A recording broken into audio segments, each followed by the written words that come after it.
안녕하세요, 독자님들. 경제용입니다. 네, 안녕하세요, 기자님. 독자님들, 만약 마라톤 대회에 참가했는데 주최 측이 준비한 상금이 다 떨어졌다고 한번 상상해 보세요. 어우, 황당하죠. 뛰고 있는데 상금이 없다고 하면. 그렇죠. 그런데 압도적으로 1등을 달리고 있는 선수가 갑자기 자기 지갑을 딱 열더니 내 돈으로 상금 줄 테니 경기 멈추지 말고 계속 갑시다. 막 이렇게 판을 깔아버리는 겁니다. 와, 진짜 영화에나 나올 법한 이야기네요. 네, 진짜 황당하지만 이게 바로 지금 한국 전기차 시장에서 벌어지고 있는 현실이거든요. 오늘 그러니까 2026년 5월 8일자 서울경제신문 1면이랑 주요 지면을 덮은 기사들을 저희가 쫙 분석해봤잖아요. 네네, 아주 흥미로운 내용들이 많더라고요. 맞아요. 기사들을 보면 이처럼 막 거대한 자본이랑 기술이 기존의 룰을 부수고 완전히 새로운 팔을 짜는 현장들이 생생하게 담겨 있습니다. 기자님, 오늘 저희가 집중적으로 파헤쳐볼 주제가 부동산, 금융, 전기차 그리고 바이오 이슈인데 사실 언뜻 보면 다 다른 분야 이야기 같단 말이죠. 네, 겉보기에는 뭐 각기 다른 산업에서 나는 파열음 같죠. 근데 이게 사실은 누가 시장의 룰을 지배하는가, 약간 이런 하나의 흐름으로 묶이더라고요. 정확합니다, 기자님. 그 기저의 메커니즘을 뜯어보면 아주 강하게 맞닿아 있어요. 그 책상 위에서 만들어진 정책이 현실의 복잡한 이권 앞에서 어떻게 무너지는지, 그리고 그 빈틈을 거대한 자본이나 막 파괴적인 기술이 어떻게 비집고 들어와서 생태계 전체를 장악하는지, 오늘 저희가 서울경제신문 기사를 바탕으로 아주 깊숙하게 한번 파헤쳐보겠습니다. 좋습니다. 그럼 첫 번째 룰의 충돌부터 바로 열어보죠. 일기 신도시 정비사업, 특히 그 분당 양지마을 재건축 현장에서 막 파열음이 들려오고 있잖아요. 네, 아주 시끄럽죠, 지금? 정부가 막 사업 속도 높이겠다면서 조합 방식 대신에 신탁 방식을 밀었는데 당장 내일 5월 9일에 새 신탁업자 선정을 위한 설명회가 열린다고 합니다. 맞아요. 기존 파트너였던 한국토지신탁이랑은 업무 협약을 아예 해지해버렸죠. 근데 잠깐만요. 저 여기서 이해가 잘 안 가는 부분이 있어요. 아니, 주민들끼리 싸우지 말고 좀 속도를 내라고 신탁사라는 막 전문 프로젝트 매니저를 고용한 거잖아요. 네네, PM이죠, 일종의. 근데 그 PM이 오히려 소송 리스크 피하기고 먼저 발을 뺀다는 건 이 패스트트랙 제도 자체가 현장에서는 뭐 전혀 작동하지 않는다는 뜻 아닙니까? 아, 그 모순이 바로 이번 사태의 가장 핵심입니다. 그 신탁 방식의 본래 취지는 제3자인 전문가가 딱 개입해서 투명하고 빠르게 사업을 추진하자 이거였죠. 그렇죠. 전문가가 와서 딱딱 정리해 주길 바란 건데 근데 분당 양지마을 같은 이런 대규모 통합 재건축 현장에서는 그 공식이 전혀 통용될 수가 없습니다. 이제 가장 큰 문제가 이른바 제자리 재건축을 둘러싼 갈등이거든요. 제자리 재건축이요? 그게 정확히 어떤 건가요? 여러 단지를 묶어서 통합으로 재건축을 하다 보면 막 역세권에 가까운 동이 있고 외곽에 있는 동이 있잖아요. 위치가 다르니까 가치도 다르겠네요. 네네. 그리고 상가랑 주거지의 대지 지분 가치도 막 천차만별이고요.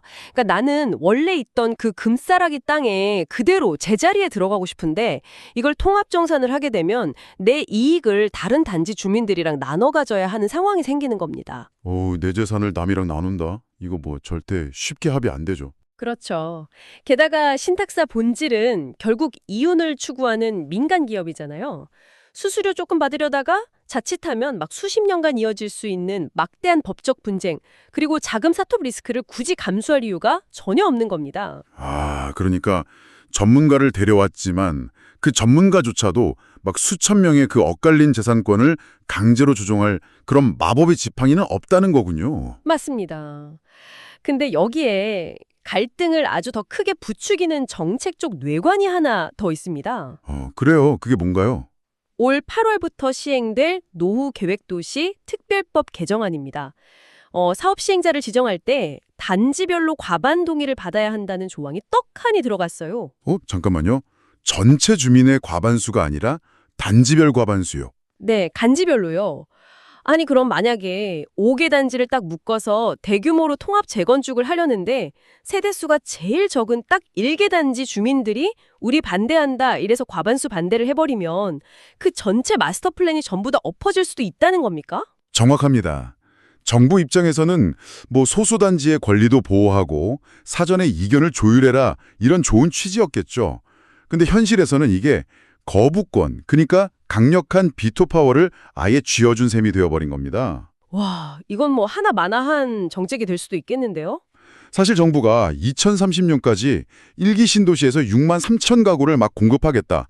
이렇게 거창한 계획을 세웠잖아요. 네네, 발표 엄청 크게 했죠. 근데 현장에 아주 디테일한 자산가치 평가나 이견 조율 시스템 이런 거 전혀 없이 밀어붙인 탁상 행정이 결국 스스로의 발목을 잡고 있는 구조적 한계를 딱 보여주는 거죠. 진짜 책상 위에서 선을 그어서 만든 그 완벽한 계획이 현실의 그 복잡한 이권 다툼 앞에서는 얼마나 앙상해지는지 아주 씁쓸하게 보여주는 사례네요. 자, 이렇게 지역 내에서 부동산을 둘러싼 치열한 룰의 충돌을 봤다면 자연스럽게 다음 질문으로 이어집니다. 도대체 우리가 이 부동산을 사고 또 유지하는 자금, 그러니까 금융 시스템의 룰은 어떻게 짜여 있는가 하는 점이거든요. 그렇죠. 주거 자금을 다루는 금융은 단순히 돈을 빌려주는 걸 넘어서 한 사회의 부가 도대체 어떻게 분배되는지 그걸 결정하는 아주 중요한 시스템이거든요. 네, 그래서 오늘자 신문 기사에서 본 통계가 저한테는 꽤 충격적이었습니다. 한국은 그 대형 시중은행들이 주택담보대출의 무려 65.9%를 싹쓸이하고 있더라고요. 거의 독점이죠. 근데 반면에 독일에서는 지역 저축은행인 슈파르카세가 민간 주택대출 점유율 1위, 무려 35.1%를 차지하고 있대요. 오히려 상업은행은 18.9%에 불과하고요. 완전히 반대 현상이죠. 네, 기자님, 사실 한국에서 저축은행이라고 하면 보통 금리가 되게 높거나 아니면 그 위험한 프로젝트 파이낸싱 대출, PS 대출 이런 거 떠올리시는 독자님들이 많으실 거란 말이죠. 맞아요. 약간 위험하다는 인식이 있죠. 근데 독일에서는 이런 서민 금융기관이 가장 우량하고 안전한 주담대 시장을 꽉 쥐고 지배하고 있다고요. 어떻게 이런 역전이 가능한 겁니까? 그건 독일 금융 시스템이 애초에 시장의 룰을 완전히 다르게 세팅해 두었기 때문입니다. 그 독일의 슈파르카세는 그냥 이익만 쫓는 민간 기업이 아니에요. 지방자치단체가 설립하고 또 감독에 직접 참여하는 아주 공공적인 성격의 은행입니다. 지자체가 뒤에 있군요. 네, 영업의 최우선 목표가 주주들의 이윤 극대화가 아니라 그 지역 주민의 공익 극대화에 딱 맞춰져 있죠. 핵심은 이들이 철저하게 관계형 금융을 한다는 겁니다. 관계형 금융이요?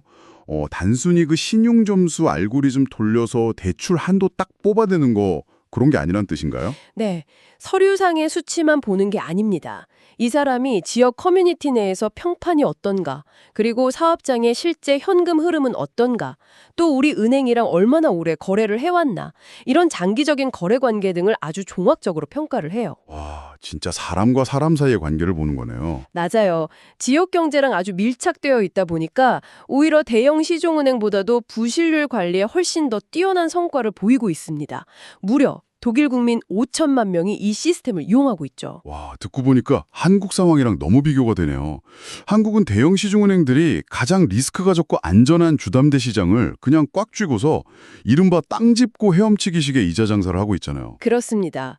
과거 청와대 정책실장이 한국 금융을 가리켜서 막 잔인한 금융이다 이렇게 비판하면서 이 슈파르카세를 언급했던 이유가 바로 그겁니다. 잔인한 금융이요?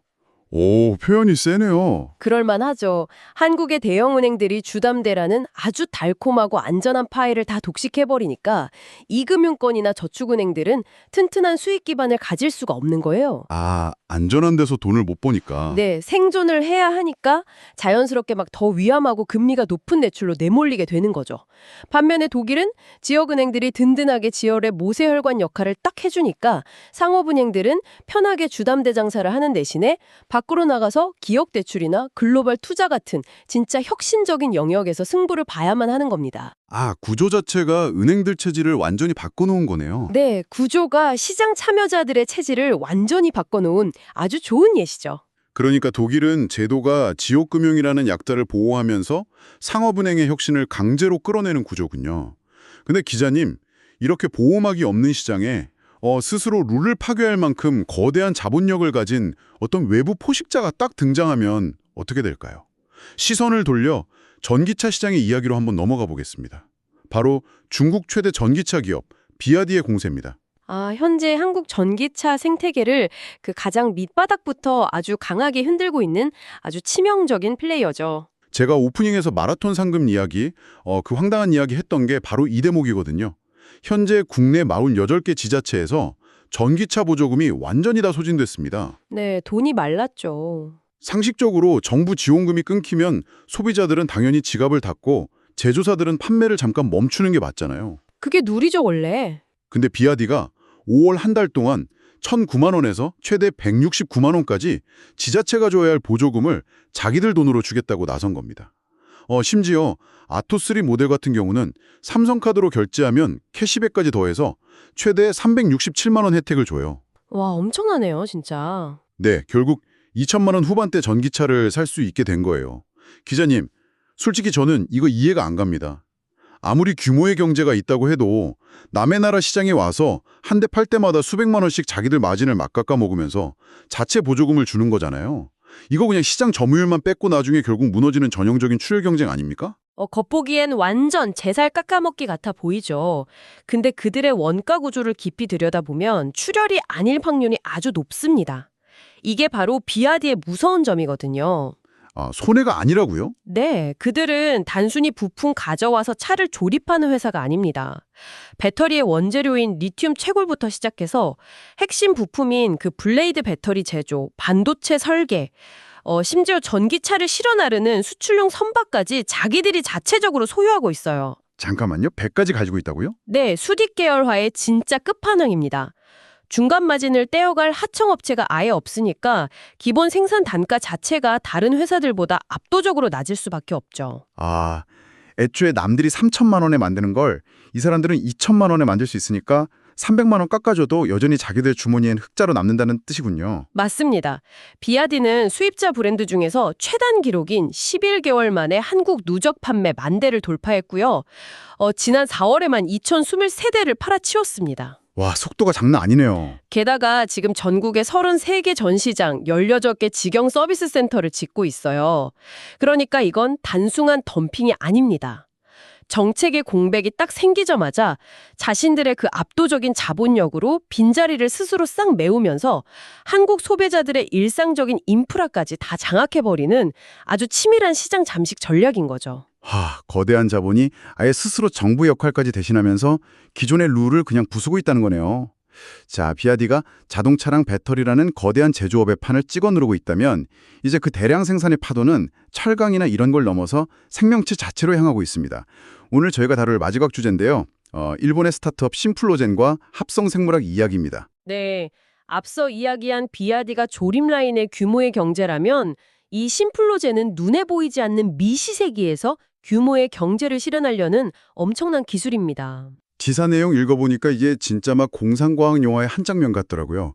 일본 고베에 위치한 심플로젠이라는 40명 규모의 작은 스타트업이 그 벨기에의 세계적인 반도체 연구기관인 아이맥이랑 협력을 맺었대요. 네, 아주 놀라운 행보죠. 이들이 가진 오가부라는 기술이 있는데 이게 진짜 신기한 게 길고 복잡한 DNA를 반도체 마이크로칩 위에서 막 조립한다고 합니다. 제 머릿속으로는 이렇게 그려지거든요. AI가 막 새로운 생명체의 설계도를 뚝딱 그려내면 심플로젠이라는 회사가 건설 현장의 크레인 대신에 막 실리콘 반도체 칩을 써서 그 생물학적 설계도를 현실에 조립해내는 약간 미시세계의 건설사 역할을 하는 겁니까? 도대체 반도체 칩 위에서 DNA를 어떻게 만든다는 거죠? 와, 아주 적절하고 정확한 비유입니다. 그 작동 방식을 이해하려면 기존의 바이오 산업을 먼저 봐야 되는데요. 예전에는 연구원들이 막 실험실에서 플라스크에 시약 붓고 대장균 배양하면서 수작업으로 DNA를 합성했어요. 영화에서 보던 그런 흰 가운 입고 하는 거요? 네네. 근데 그게 시간도 엄청 오래 걸리고 오류도 되게 많았거든요.